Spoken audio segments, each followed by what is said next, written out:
Maintenant, à notre sujet. J'ai déjà traité cette question à plusieurs reprises, et lorsque j'ai commencé à m'y intéresser, à chercher ce que dit la Bible à propos de Mohammed, que la paix soit sur lui, je ne savais pas, au début, que le prophète Mohammed, que la paix soit sur lui, était nommément cité dans la Bible. Nommément cité. Ça m'a échappé pendant très longtemps. Les gens instruits ont dit « Où voyez-vous ça, frère Swaggart ?» affirme qu'il a lu la Bible maintes et maintes fois. Certains versets qu'il cite dans ses ouvrages, il les a lus maintes et maintes fois. J'ai lu la Bible d'innombrables fois, d'autres ont fait autant qui me sont supérieurs en érudisme et qui connaissent l'hébreu et le grec.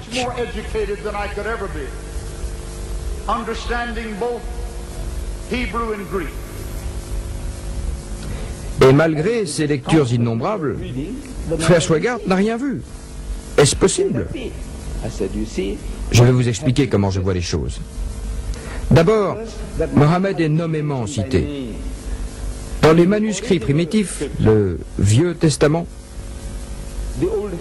selon les autorités religieuses de l'Église, fut conservé en hébreu et le Nouveau Testament dans des manuscrits grecs, en langue grecque.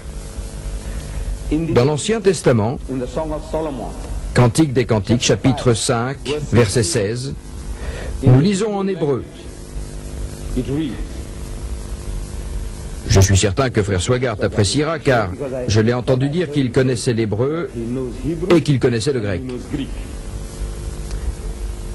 En hébreu, nous lisons donc ceci.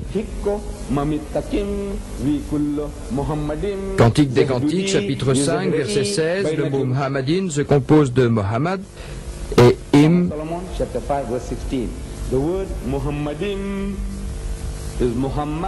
Im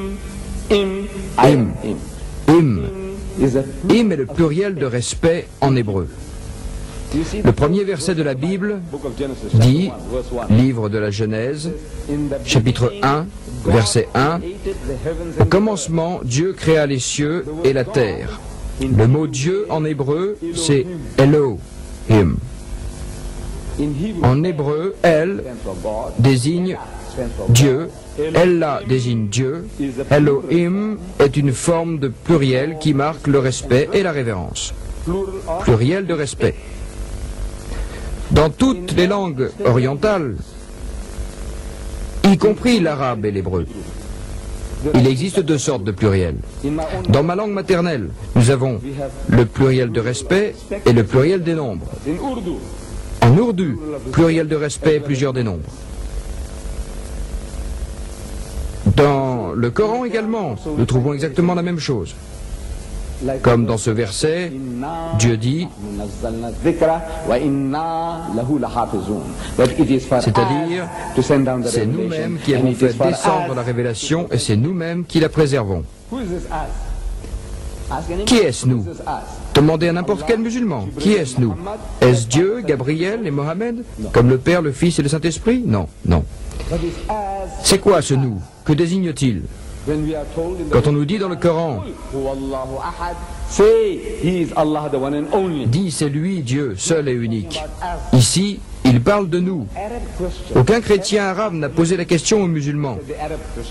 Aucun chrétien arabe n'a demandé aux musulmans qui est ce nous. Car il sait que dans sa langue, il existe deux sortes de pluriels. Le pluriel de nombre et le pluriel de respect. Ce nous, c'est comme dans les décrets royaux. Vous avez le pluriel de respect. Nous avons décrété, dit la reine. Nous, qui désigne-t-il ce nous? Non pas elle, son époux et son fils. Non, non, non. Il ne s'agit que d'elle seule. Le pluriel de majesté. Ainsi, Elohim est un pluriel de respect. Im, elle, c'est Dieu. Allah, c'est Dieu. Elohim, c'est plus qu'un pluriel de respect. Mais nos frères chrétiens, vous savez, lorsqu'ils veulent expliquer la Trinité, que Dieu Tout-Puissant se manifeste dans trois personnes, trois personnalités, une Trinité, ils disent que ce S désigne le Père, le Fils et le Saint-Esprit parce que c'est au pluriel. Admettons que c'est au pluriel.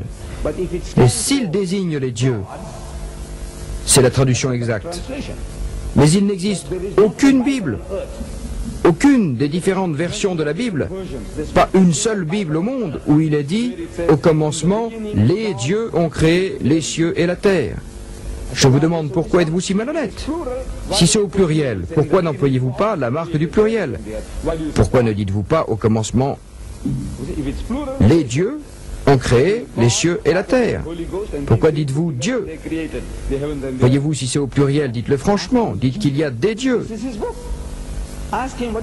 Le Père, le Fils et le Saint-Esprit, et qu'ensemble, ils ont créé les cieux et la terre. Non, demandez à n'importe quel juif, c'est son livre saint, demandez-lui ce que signifie ce hymne, il vous dira, écoutez, c'est, dans ma langue, c'est le pluriel de respect, Dieu est unique, mais par respect, nous parlons de cette manière. Hymne, Mohammed, hymne, pluriel de respect. Le mot est là, en hébreu. Dans l'original de ce qu'ils appellent original, il est là. Mais ils l'ont traduit en anglais, le tout beau. Mon bien-aimé est tout beau, dit Salomon.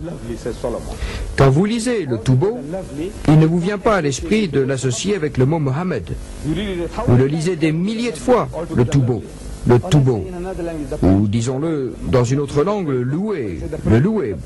Mohammed veut dire le loué. Quand vous dites le loué, vous ne pensez jamais qu'on parle de Mohammed. Quoique Mohammed veuille dire le loué. Vous n'avez pas le droit de traduire les noms propres, quels qu'ils soient. Votre nom ne doit pas être changé. Monsieur Noir est Monsieur Noir, même s'il est blanc. Qu'il soit européen ou caucasien, vous n'avez pas le droit de dire Monsieur Aswad. Vous ne pouvez pas l'appeler Monsieur Aswad. Il est Monsieur Noir. En ourdou, je dis Monsieur Noir. Je ne peux pas dire Monsieur Kala. Je n'ai pas le droit de traduire les noms propres. Vous savez, à une certaine époque, le président de l'Afrique du Sud était Munir Swart. En afrikaans, Munir veut dire monsieur, et Swart, noir. Munir Swart signifie donc monsieur noir. Mais je dois conserver le mot Swart pour que vous sachiez qu'il est Afrikaner. Si je traduis par monsieur noir, vous pourrez penser qu'il est français. Si je le traduis par Kala, vous croirez que c'est un Pakistanais. Voyez-vous, si je le traduis en zoulou, Memza Miyama, ce qui veut dire noir, vous allez penser qu'il est zoulou. Le président d'Afrique du Sud. Vous n'avez pas le droit de traduire les noms propres. Mais ils l'ont fait. Mohammedin, ils l'ont traduit par le tout beau. Mais le mot Mohammed est là, en hébreu, dans les textes originaux. Ainsi, merci. Merci. Merci.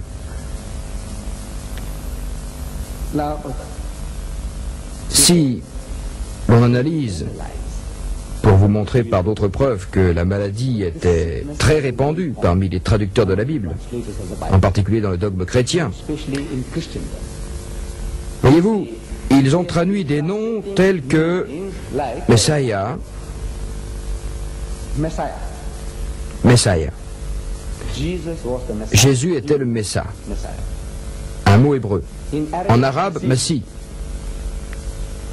traduit par Christ. Comment cela se fait-il? Comment se fait-il qu'on l'appelle Christ? Voyez-vous, le mot hébreu, Messa ou Massi, veut dire oindre, frotter. Vous savez, quand nous, les musulmans, allons à la prière, nous faisons al-wudu, l'ablution. À part se laver les mains, se brosser les dents, se laver le visage, se laver les pieds, les bras, jusqu'au coude, le musulman trempe les mains et se les frotte, comme ça. Tout musulman le fait, en particulier pour la prière 5 fois par jour.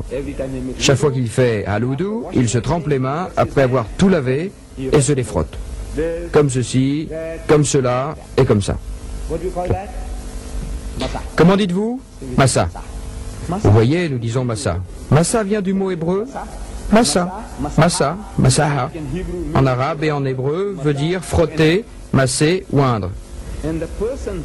Et celui qui subit ce rituel, on l'appelle Massa, Massi, c'est-à-dire celui à qui on fait cela. Les prêtres et les rois étaient oints ou frottés.